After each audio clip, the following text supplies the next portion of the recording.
Translate ini paling baik digunakan. Nah, ya, baik mungkin segitu aja, Ibu. Ya, silakan dilanjut ya.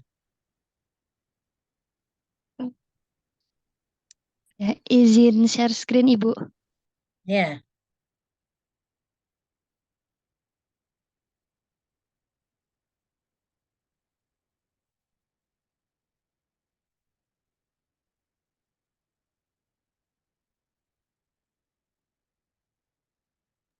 Ya, apakah sudah terlihat Ibu, teman-teman semua? Oh, belum. Belum.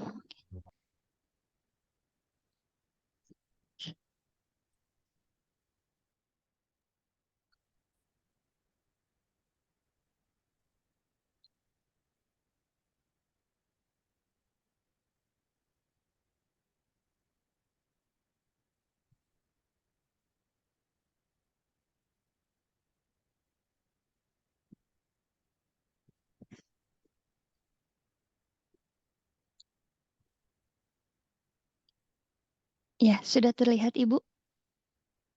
Ya. Ya, Bismillahirrahmanirrahim. Sebelumnya izin memaparkan hasil resume yang saya pilih. Yang saya pilih yaitu mengenai jurnal artikel yang berjudul A Critical Thinking Assessment Model Integrated with Science Process Skills on Chemistry for Senior High School, yaitu mengenai model asesmen berpikir kritis yang terintegrasi dengan keterampilan proses sains pada mata pelajaran kimia di sekolah menengah atas. Nama penulis dari artikel ini yaitu Kiswantoro, Badrun Kartowagiran, dan Eli Rohaiti. Adapun nama jurnalnya itu European Journal of Educational Research volume 10. Adapun untuk konseptual topik yang saya bahas di sini mengenai evaluasi terhadap proses pembelajaran. Dalam permasalahan pokok artikel ini membahas mengenai bagaimana cara mengembangkan sebuah instrumen tes untuk mengukur keterampilan berpikir kritis siswa yang terintegrasi keterampilan proses sains pada materi kimia untuk siswa sekolah menengah atas. Adapun kerangka teoritik yang mendukung terhadap permasalahan artikel ini yaitu yang pertama kali itu diawali dengan bagaimana proses pembelajaran itu berlangsung. Jadi suatu proses pembelajaran itu meliputi tahapan pembelajaran, salah satunya yaitu adalah tahap penilaian. Nah, dalam tahap penilaian ini merupakan sebuah proses evaluasi untuk mengetahui kualitas atau keberhasilan dalam proses pembelajaran sesuai dengan tujuan pembelajaran yang telah ditetapkan sejak awal. Kemudian, untuk tujuan pembelajaran kimia di sini tidak hanya menghasilkan individu yang menguasai konsep kimia, melainkan memiliki kemampuan untuk menemukan konsep-konsep dan mengaplikasikannya dalam kehidupan sehari-hari. Di sini, mata pelajaran kimia digunakan sebagai bagian dari kurikulum pendidikan menengah yang menunjukkan bahwa ilmu kimia ini memiliki nilai edukasi di samping aplikasinya yang memiliki hubungan erat dengan berbagai aspek kehidupan sehari-hari. Adapun untuk indikator dalam penelitian ini ialah berpikir kritis dan keterampilan proses sains. Nah, mengapa dibahas dan diperlukannya asesmen mengenai berpikir kritis dan keterampilan proses sains ini? Karena menurut beberapa para ahli mengatakan bahwa pembelajaran ini dapat bermakna jika yang pertama kali itu siswa menyadari bahwa pembelajaran mampu menghasilkan sesuatu. Kemudian menurut beberapa ahli, hal yang menjadi alasan mengapa keterampilan proses sains ini sangat penting untuk dinilai dan dikembangkan karena keterampilan proses sains ini menjelaskan dalam pelaksanaan pembelajarannya ini yang lebih menekankan kepada hasil belajar yang memang berpengaruh dari indikator keterampilan proses sains. Di antara indikatornya itu ada beberapa yang nanti akan dijelaskan. Nah, oleh karena itu pentingnya dalam mengembangkan model penelitian ini dalam pembelajaran kimia. Dalam artikel ini juga dijelaskan bahwa model ini dipandang sebagai mediator atau pengantara yang menghubungkan antara teori dan fenomena dalam materi kimia. Nah, maka dari itu diharapkan setiap sekolah itu mampu membekali siswa agar memiliki kemampuan untuk mengintegrasikan pengetahuan yang didapat dengan kehidupan nyata dalam menjawab tantangan global. Dalam hal ini, evaluasi pembelajaran hadir untuk menilai hal-hal yang dilakukan selama proses pembelajaran, yaitu meliputi perencanaan, pelaksanaan, dan proses penilaian serta dampaknya terhadap peserta didik. Proses pembelajaran nantinya akan dijadikan acuan oleh guru dalam melakukan penilaian. Kemudian, hasil penilaian ini akan dijadikan pedoman untuk mengevaluasi proses pembelajaran selanjutnya. Sehingga proses pembelajaran dan penilaian hasil belajar merupakan dua komponen yang tidak dapat dipisahkan. Adapun dari penelitian ini bertujuan untuk menghasilkan suatu eh, evaluasi atau asesmen pembelajaran berpikir kritis yang terintegrasi dengan keterampilan proses sains dengan dibuktikannya validitas konstruk dan reliabilitas instrumen yang dikembangkan. Adapun jenis indikator penelitiannya yaitu keterampilan berpikir kritis dan keterampilan proses sains. Untuk keterampilan berpikir kritis sendiri itu diambil dari taksonomi Bloom, yaitu kemampuan menganalisis, mengevaluasi, dan mencipta. Dan indikator yang ditetapkan ini dimodifikasi sesuai dengan materi yang diajarkan di kelas 11 SMA. Kemudian untuk indikator keterampilan proses sains ini meliputi kegiatan mengamati, mengkomunikasikan, menginferensi, menciptakan data, dan merancang percobaan. Kemudian untuk instrumen yang digunakan, penelitian ini berfokus dalam permasalahan yang berhubungan dengan kemampuan berpikir kritis yang terintegrasi kemampuan proses sains. Untuk instrumennya ini ialah diambil dari 10 butir soal yang membahas mengenai kemampuan berpikir kritis. Nah, soalnya itu berupa soal esai yang telah disusun berdasarkan kisi-kisi dan materi yang telah diujikan. Nah, ini adalah salah satu contoh soal yang memuat keterampilan berpikir kritis yang terintegrasi proses sains, keterampilan proses sains. Kemudian, cara mengolah data yang dilakukan dalam penelitian ini yaitu menggunakan pendekatan DND atau Design and Development. Nah, pendekatan ini merupakan studi sistematis yang berkaitan dengan proses desain, pengembangan, dan evaluasi yang bertujuan untuk membangun dasar empiris, menciptakan produk, alat, dan model instruksional. Kemudian, adapun produk yang dihasilkan dalam pelaksanaan penelitian ini yaitu model assessment berpikir kritis yang terintegrasi keterampilan proses sains untuk peserta didik SMA pada pembelajaran kimia. Sampel yang digunakan yaitu siswa kelas 11 IPA yang sedang menempuh pembelajaran di semester ganjil. Pengambilan subjek penelitian ini dilihat dari nilai ujian nasional diambil dari rata-rata tertinggi, yaitu sejumlah 289 siswa. Adapun untuk teknik pengumpulan datanya, ini menggunakan instrumen tes pengumpulan data, yaitu seperangkat soal, bentuk instrumen tes penilaiannya itu yang sudah terintegrasi kemampuan soal, jenis kemampuan berpikir kritis yang sudah terintegrasi kemampuan proses sains.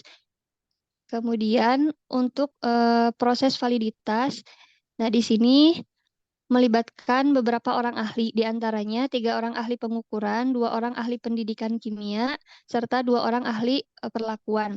Adapun sampel uji cobanya yaitu siswa SMA di Kabupaten Sleman. Untuk metode penelitiannya, yang pertama kali dilakukan yaitu menyusun kisi-kisi soal berdasarkan KI dan KD yang sudah terdapat pada silabus pembelajaran. Kemudian disusun kisi-kisi butir soal yang diperlukan agar memudahkan dalam membuat butir soal dengan baik. Nah, kegiatan selanjutnya yaitu validasi model. Nah, kegiatan validasi model ini dilakukan oleh ahli pengukuran dan ahli pendidikan kimia, yaitu 2 orang ahli di bidang kimia dan 3 orang ahli di bidang pengukuran yang memiliki pengalaman dan penulisan dalam bidang pengembangan. Kegiatan validasi ini bertujuan untuk memberikan validitas isi. Kemudian setelah melewati validitas ini, dilakukan hasil uji coba produk menggunakan sebuah aplikasi Nah, di sini ada hasil dari hasil uji cobanya dengan menggunakan CFA atau Confirmatory Factor Analysis. Didapatkan hasil bahwa model ini sudah memiliki konstruksi karakter yang baik. Kemudian dilakukan juga hasil uji kecocokan model, yaitu menggunakan sebuah aplikasi. Nah, di sini dikatakan model itu sudah memenuhi kriteria jika kriteria 3 indeksnya terpenuhi yang sudah dilakukan oleh penelitian ini. Kemudian dilakukan juga analisis keandalan atau rehabilitas. Nah, uji rehabilitas ini dilakukan untuk melihat sejauh mana kehandalan model pengukuran dari suatu tes apakah tetap konsisten setelah dilakukan berulang-ulang. Dan ternyata dalam artikel ini dijelaskan telah memenuhi uji rehabilitas, yaitu dilihat dari internal reliability, composite reliability, dan average variansi extracted. Dan setelah melewati setelah melewati uji reliabilitas, nah penelitian ini menunjukkan bahwa instrumen memiliki tingkat konsistensi yang tinggi jika tetap digunakan pada kesempatan lain meskipun dengan responden yang berbeda. Dan di akhir, adapun deskripsi temuan artikel ini disimpulkan bahwa model asesmen pada penelitian ini salah satu model yang dikembangkan dan sudah memiliki karakteristik dan kualitas yang baik sebagai sebuah model asesmen karena telah memenuhi uji syarat yang nantinya bisa digunakan untuk mengukur kemampuan peserta didik khususnya dalam kemampuan berpikir kritis yang terintegrasi keterampilan proses sains pada materi kimia. Hal ini juga dibuktikan dari hasil analisis yang memastikan bahwa model critical thinking skills problem solving ini telah memenuhi validitas dari expert judgment dan validitas konstruk serta reliabilitas dengan analisis faktor konfirmatori. Mungkin itu Ibu yang bisa saya sampaikan mengenai resume dari artikel yang sudah dipilih ini. Silakan dilanjut berikutnya.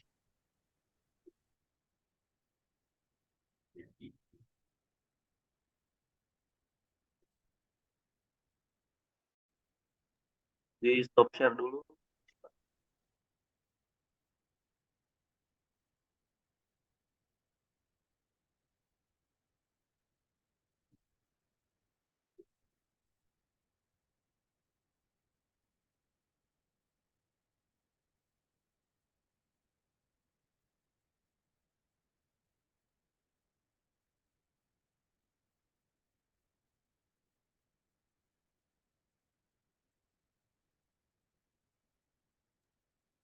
Baik, bismillahirrahmanirrahim. Assalamualaikum warahmatullahi wabarakatuh.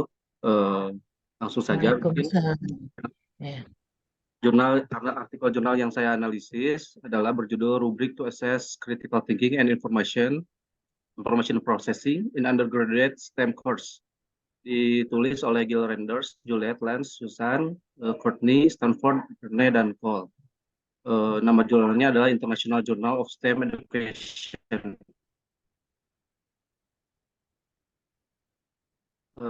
Konsep yang dipilih adalah critical thinking pada pembelajaran, yakni skala mikro, yang jadi tentang penggunaan rubrik untuk menilai keterampilan berpikir kritis dan pemrosesan informasi pada program sarjana kelas STEM.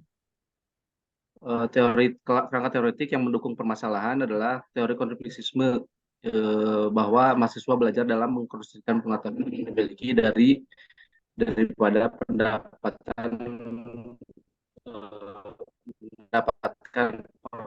pemahaman dari struktur atau dosen. Penjelasan konstruktif memperluas model konstruktifnya untuk mempertimbangkan bagaimana cara menyelaraskan hasil pembelajaran. Mahasiswa melihat penilaian sebagai penentu apa yang harus dipelajari. Dengan demikian, ketidakselarasan antara hasil belajar, tugas, dan penilaian akan menghambat mahasiswa dalam mencapai hasil belajar yang diinginkan. Menurut Zimmerman, terdapat 3 fase dalam penggapaian, yaitu self-regulated. Penggapaian self-regulated yakni yang pertama planning, kedua performance, yang ketiga adalah self-reflection. Alat yang digunakan untuk menilai keterampilan proses mahasiswa pada pembelajaran STEM itu harus disesuaikan agar sesuai dengan hasil yang diharapkan dan mampu memberikan penilaian informatif dan umpan balik kepada mahasiswa dan pendidik tentang keterampilan tersebut.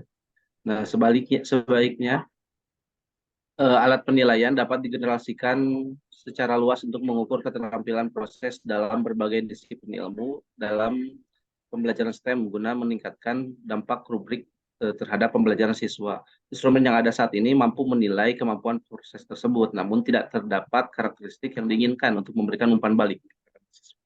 Nah, instrumen penilaian yang ada dan berbayar seperti Critical Thinking Assessment Test versi Haynes itu dirancang untuk memberikan umpan balik secara sumatif dengan fokus pada penilaian keterampilan berpikir kritis di tingkat program atau universitas, bukan untuk digunakan di kelas dalam rangka memberikan umpan balik formatif kepada mahasiswa.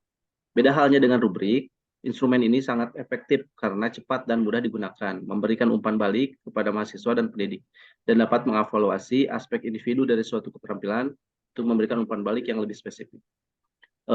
Aspek atau indikator yang digunakan untuk keterampilan berpikir kritis khususnya adalah pertama evaluasi, ada analisis, ada sintesis, dan menyusun argumen. Menyusun argumen dibagi dua, ada yang struktur dan validasinya.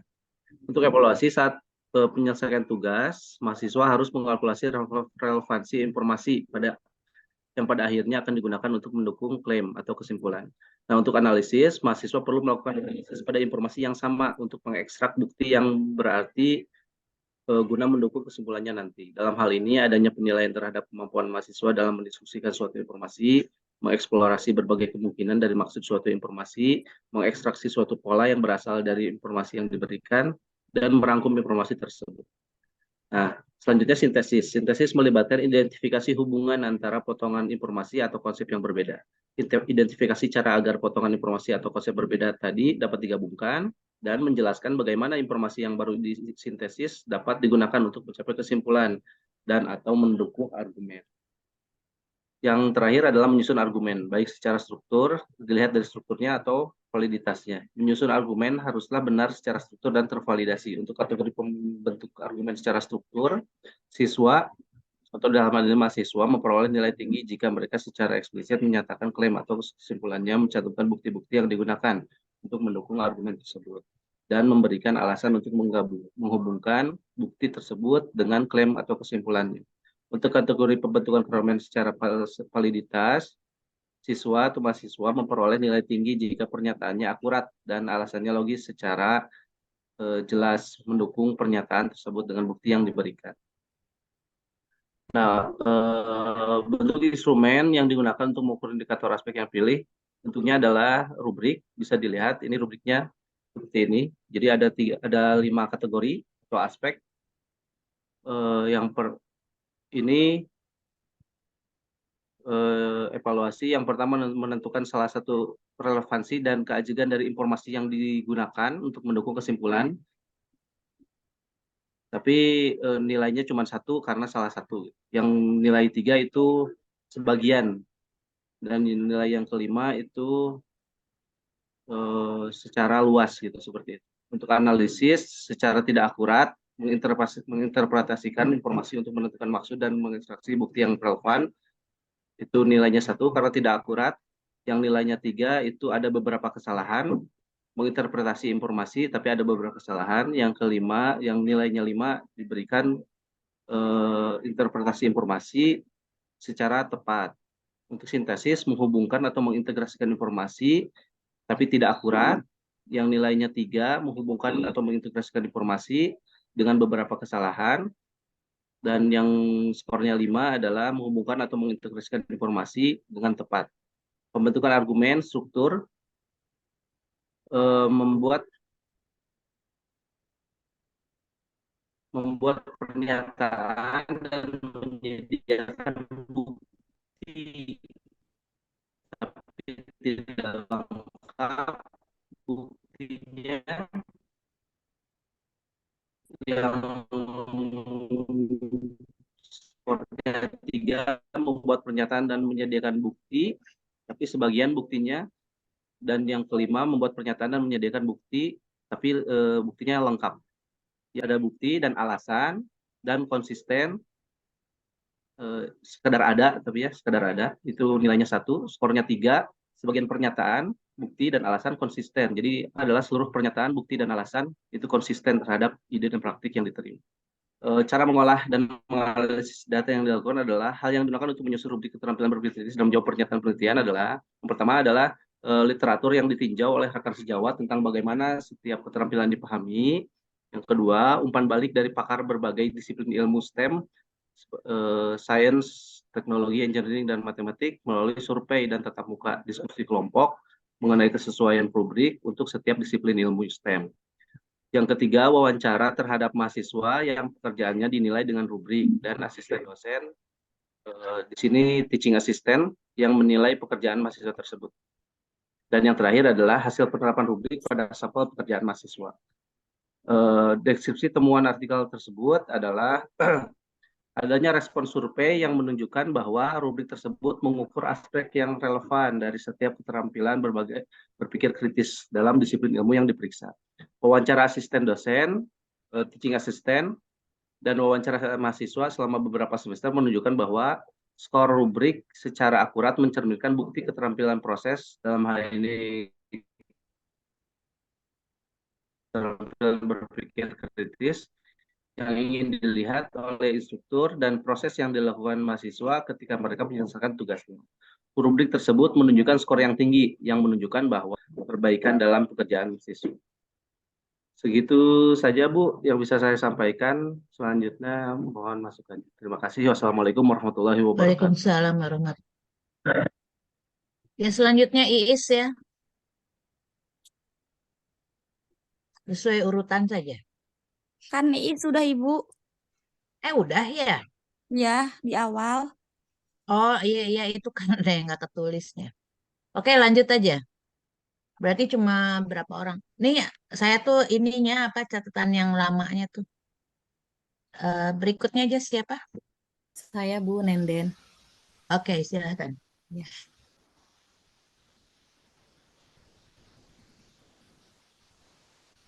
Apakah sudah ada Ibu? Belum.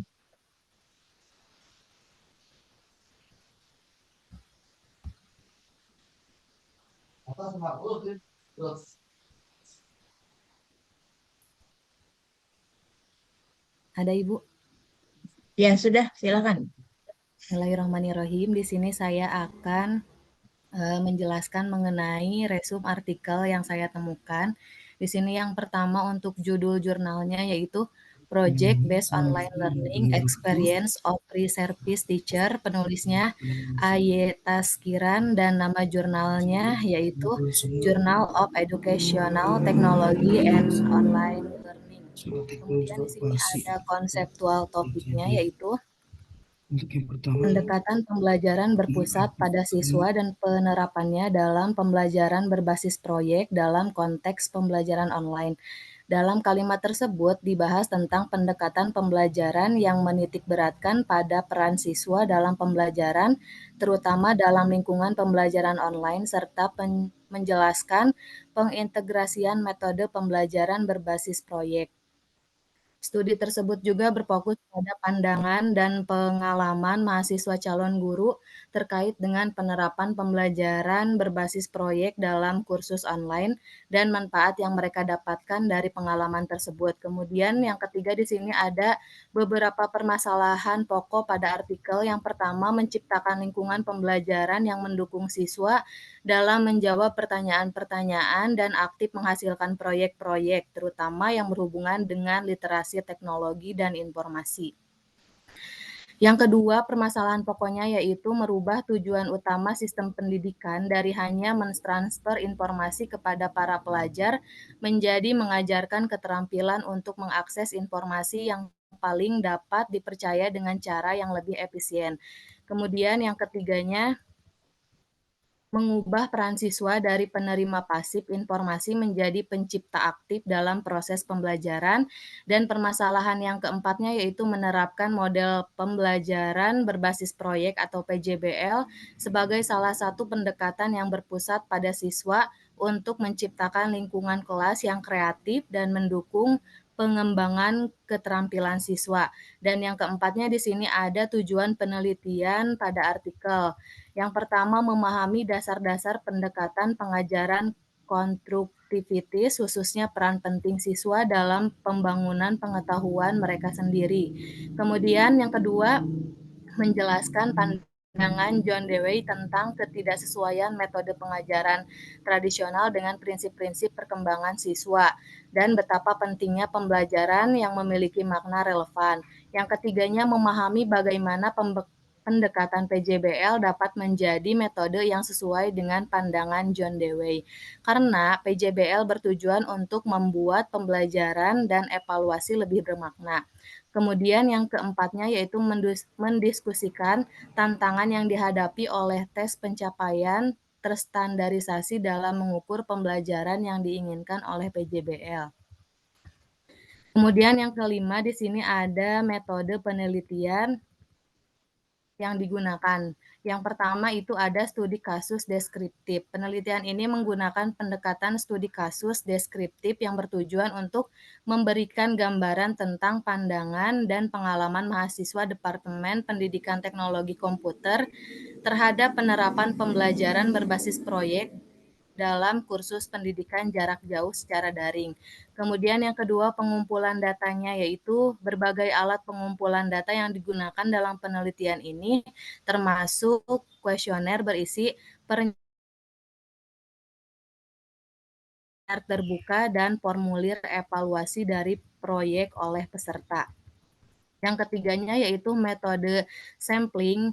Sampel penelitian dipilih dengan metode purpose sampling non-random untuk memastikan pemilihan peserta yang memenuhi kriteria tertentu. Yang keempatnya yaitu analisis data. Yang kelimanya yaitu validitas dan reliabilitas. Yang keenam di sini ada analisis data yang digunakan, yaitu ada analisis statistik deskriptif. Analisis ini digunakan untuk menghitung nilai rata-rata dan deviasi standar dari data Likert tipe yang berkaitan dengan berbagai aspek. Kemudian yang keduanya ada analisis konten. Analisis konten digunakan untuk menganalisis tanggapan terhadap pertanyaan terbuka dalam kuesioner dan formulir evaluasi dari proyek. Di sini yang ketiganya ada validitas dan reliabilitas. Analisis ini mencakup pemeriksaan isi dan perhitungan koefisien alfa untuk memastikan validitas dan reliabilitas instrumen pengumpulan data. Yang ketujuhnya di sini terdapat hasil utama yang ditemukan pada jurnal artikelnya. Yang pertama, proyek pembelajaran berbasis proyek, maksudnya itu PJBL dilaksanakan selama semester dengan langkah-langkah dan komponen yang terperinci. Kemudian yang keduanya hasilnya yaitu selama 14 minggu siswa belajar secara sinkron dan asinkron tentang semua aspek desain kursus jarak jauh online. Ini termasuk analisis audiens target, tujuan dan objek kursus, penyusunan silabus, teori pembelajaran, metode instruksi, materi pembelajaran, dan banyak komponen lainnya. Yang ketiga di sini siswa diberikan tanggung jawab untuk bekerja dalam kelompok, menyelesaikan tugas mingguan. Kemudian yang keempatnya, proses ini menghasilkan peningkatan keterampilan kerja kelompok dan kolaborasi siswa serta pemahaman yang lebih baik. Yang kelimanya ada evaluasi pertengahan semester melibatkan pengumpulan setengah pertama desain kursus. Yang keenamnya hasil dari kuesioner mengungkapkan hasil positif terkait dengan pengembangan keterampilan kerja kelompok, kolaborasi, dan pemahaman materi kursus melalui metode PJBL. Yang ketujuhnya, para siswa juga memberikan tanggapan mengenai tantangan yang mereka hadapi selama proyek. Dan di sini ada implikasi dari pembahasan artikel tersebut. Yang pertama, peningkatan keterampilan kelompok dan kolaborasi. Hasil penelitian menunjukkan bahwa proyek pembelajaran atau PJBL berkontribusi positif terhadap pengembangan keterampilan kerja kelompok dan kolaborasi siswa. Kemudian yang kedua, pengembangan keterampilan desain kursus online. Siswa yang mengikuti proyek ini mendapatkan pemahaman yang lebih baik tentang desain kursus jarak jauh online.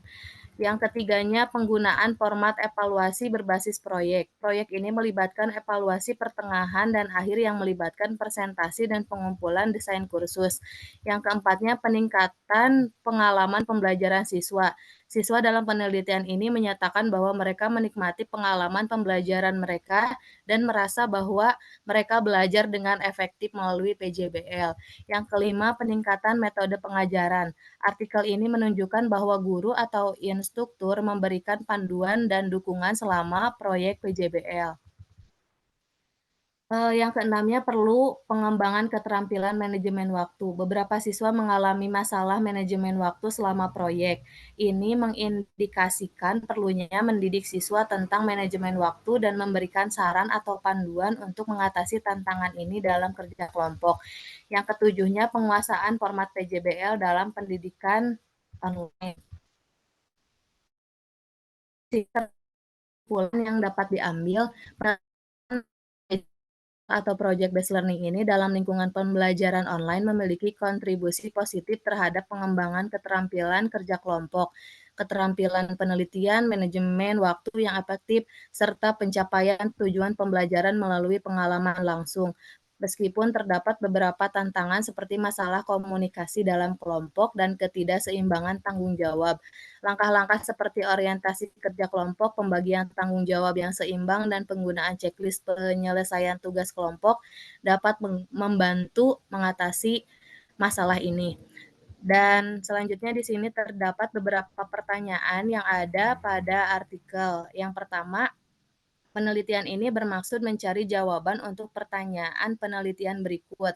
Yang pertama, apa persepsi peserta mengenai kontribusi dari implementasi PJBL terhadap keterampilan kerjasama dalam kelompok?